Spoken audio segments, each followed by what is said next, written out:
Take कंपनियों पर Beijing की नियामक कार्रवाई ने स्टार्टअप निवेशकों को भारत सहित दक्षिण पूर्व एशिया में नए बाजारों की तलाश करने के लिए मजबूर कर दिया है। निक्केई एशिया में लिखते हुए वतारू सुजुकी ने कहा कि उद्यम पूंजी यानी वीसी फर्म जो दक्षिण पूर्व एशिया और भारत में स्टार्टअप का समर्थन करती हैं, नए फंड के लिए रिकॉर्ड रकम जुटाने में जुटी हैं। रिसर्च कंपनी प्रकिन के आंकड़ों के मुताबिक दक्षिण पूर्व एशिया और भारत केंद्रित वीसी फंड ने 2022 में अब तक तकरीबन 3.1 बिलियन अमेरिकी डॉलर जुटाए हैं, जो पहले से ही पिछले साल भर में जुटाए गए 3.5 बिलियन अमेरिकी डॉलर के करीब है।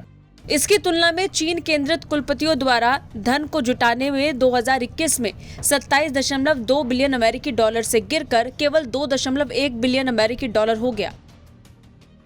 निक्केई एशिया की रिपोर्ट के मुताबिक इस महीने की शुरुआत में सिंगापुर स्थित ईस्ट वेंचर्स ने कहा कि उसने दक्षिण पूर्व एशिया में स्टार्टअप्स में निवेश करने के लिए 550 मिलियन अमेरिकी डॉलर जुटाए, जिसे प्रबंधन के तहत संपत्ति 1 बिलियन अमेरिकी डॉलर से अधिक हो गई। अप्रैल में भारत की एलिवेशन कैपिटल ने 670 मिलियन अमेरिकी डॉलर के साथ अपना सबसे बड़ा फंड जुटाया। रिपोर्ट के मुताबिक हाल के सालों में दोनों क्षेत्रों में स्टार्टअप के तेजी से विकास के कारण दक्षिण पूर्व एशिया और भारत आकर्षक का बाजार के रूप में उभरे। पिछले साल भारतीय खाद्य वितरण कंपनी जोमैटो और सिंगापुर के सुपर ऐप ग्रैब की पसंद से ब्लॉकबस्टर लिस्टिंग की एक श्रृंखला में समापन हुआ।